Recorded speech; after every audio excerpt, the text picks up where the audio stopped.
recognized the member from Beaches, East York. Thank you very much, Madam Speaker.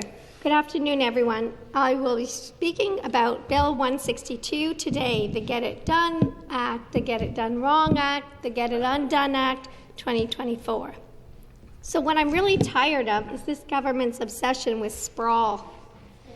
Time and time again, they are told by me, by stakeholders, by constituents from both rural and urban communities that sprawl is not the answer, and it does not benefit anyone.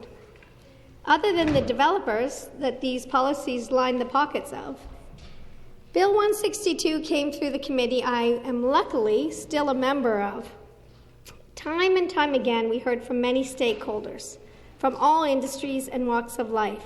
This bill does not address the problems Ontarians are facing, and it will be disastrous for the environment.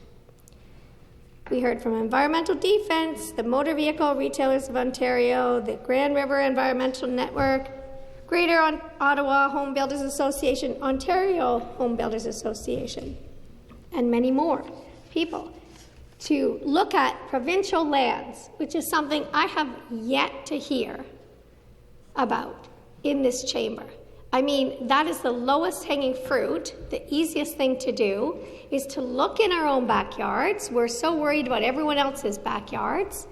But to look in our own and build on provincial lands. Let's get a map, let's get an inventory, and let's get shovels in the ground there. How easy is that? How logical is that?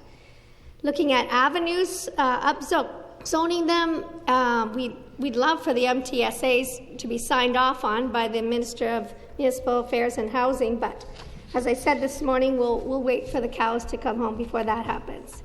Fourplexes, building in existing neighbourhoods where the services and infrastructure are already there, complete no-brainer. And then we also heard about the water, wastewater infrastructure that is desperately needed to build these homes, and how 800 million, well, that's a start for 2 plants. So I guess only 2 municipalities in all of Ontario are going to be able to build the housing with that. So we definitely need to be listening to our stakeholders, heeding their advice, and moving forward. But why does this government continue to ignore the advice of experts? They refuse to follow the advice of their own Housing Affordability Task Force, as well as this year's Blueprint for More and Better Housing, which was co-authored by former federal Conservative Deputy Leader Lisa Raitt. Time and time again, we hear the same thing. Focus on new housing in cities and communities where there's existing infrastructure to cut the housing costs, speed up construction times, reduce carbon pollution, and prevent catastrophic loss due to climate threats like wildfire and flooding, which you would remember my private member's bill on flooding that sounded so good that you were all going to support it, but alas, it got killed. Sprawl is not the answer. Weakening our environmental protections is not the answer either. Schedule 1 to Bill 162 expands the definition of acquiring property to include expropriation. Specifically, Schedule 1 amends the Act to provide that a reference to acquiring property or rights in property is a reference to doing so by purchase, lease, expropriation, or otherwise. This amendment will provide greater certainty for expropriating authorities, such as municipalities, provincial ministries, and agencies, by making it clearer that expropriation is one of the ways property can be acquired for a project before the EA process is completed. Key word there is before the environmental assessment process is completed. Eek. So this could be a parcel of land that is completely impractical and unsafe for building upon because it contains wetlands or is on a floodplain, places where things should not be built. But this government doesn't want to complete the checks and balances before getting shovels in the ground. They are taking a huge and unnecessary risk by cutting this step out. Bill 162 in its current form also provides limited details on the extent of these expanded powers and their practical implications, warranting further examination once it comes into force on royal assent. It is clear that "or otherwise" encompasses. So that's great. They won't even outline what this means in practice. This is how this government sees the importance of our environment. Let me remind the government, there is no housing on a dead planet. There are no developers on a dead planet, and there are no wallets on a dead planet. We cannot ignore the well-being of our Earth. In my committee, I tried and failed to amend this bill. I moved to vote against the first and third schedule of the bill. We must keep our new housing developments within the boundaries set by the official plans in many cities and regions. It just makes sense. Put the housing where the people, infrastructure, and communities already exist. Be bold, be brave. No need to make more work for ourselves. Waterloo Region, Guelph, Halton Region, Hamilton, Niagara Region, Peterborough, Region of Peel, Wellington County, Belleville, and York Region will all have their official plans changed by the province through Bill 162 to open more lands for housing and development. Did this government forget about the Greenbelt scandal already? They are still under an RCMP criminal investigation on this matter. Why do they want to make the same mistakes again? Sensitive agricultural lands must be protected. We are hearing this from farmers and environmental leaders across Ontario. This bill will have particularly far-reaching consequences in Waterloo Region, where it stands to force open urban boundaries to enable thousands of acres of farmland loss for unnecessary urban sprawl. There are particular concerns about our vulnerable water supply and how this bill encourages development on important groundwater aquifer recharge areas. Why does this government continue to threaten Ontario's water quality and safety? Do I need to remind you about Walkerton? We should have learned from that awful tragedy. But here we are. Once again, Groundhog Day. First, they threatened to halt free well water testing by cutting funds to Public Health Ontario, and now they want to develop important groundwater aquifer recharge areas. Having access to safe and clean water is a human right. No person in Ontario should have this jeopardized. We don't have much prime agricultural land left in Ontario. This government is not going to protect it. They're not going to think hard before converting it to other uses. Once it is gone, it is gone. We can't decide in a few decades, hey, we actually need that prime farmland back to feed Ontarians, and try and reverse it like every other policy you've been reversing thus far in this term and before. Nope, no foresight here. No foresight anywhere with this government. It's baffling.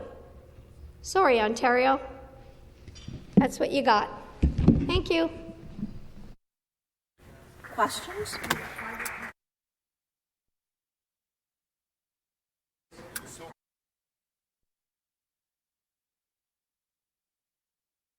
Beaches, East York, for her debate today here.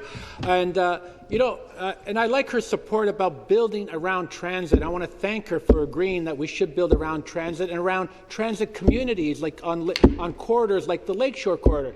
So I want to know if she supports her new leader when she opposed 17 out of the 19 projects to build around transit in Mississauga Lakeshore and across the city of Mississauga, as well as reducing the 16,000 units in Lakeview to 8,000 units and removing the 1,600 affordable homes that are going to be built there. So do you support the former mayor of Mississauga, which now is your leader, that is against building density around transit? Response, a member from Beaches, East York. Thank you very much. To the member from Mississauga Lakeshore. I absolutely support building around transit, including MTSAs, but I am waiting for your Minister of Municipal Affairs and Housing to sign off on those. Do you know what the holdup is? I have 7,200 units going in around my major mobility hub, Maine and Danforth. And we are waiting for the MTSAs to be signed off on. Do you know what the holdup is? I would ask you that, and I hope you can respond to me. But when you're building around transit areas, which I'm all for, I used to live in Japan, so that I'll tell you, they know how to get it done, get the shovels in the ground, also include building schools and the other services while you're doing it. Thank you. Further questions? I recognize the member from University of Rosedale. Thank you, Speaker. Thank you to the member for Beaches East York on your presentation. I'm pleased that you highlighted the failure of this government to move forward on allowing increased density near transit stations. The City of Toronto has put forward over 104 requests to the Ontario government to allow for increased density near transit stations, as well as a requirement for developers to build some affordable homes in these new big purpose-built rentals and condos. And every time this government has said no.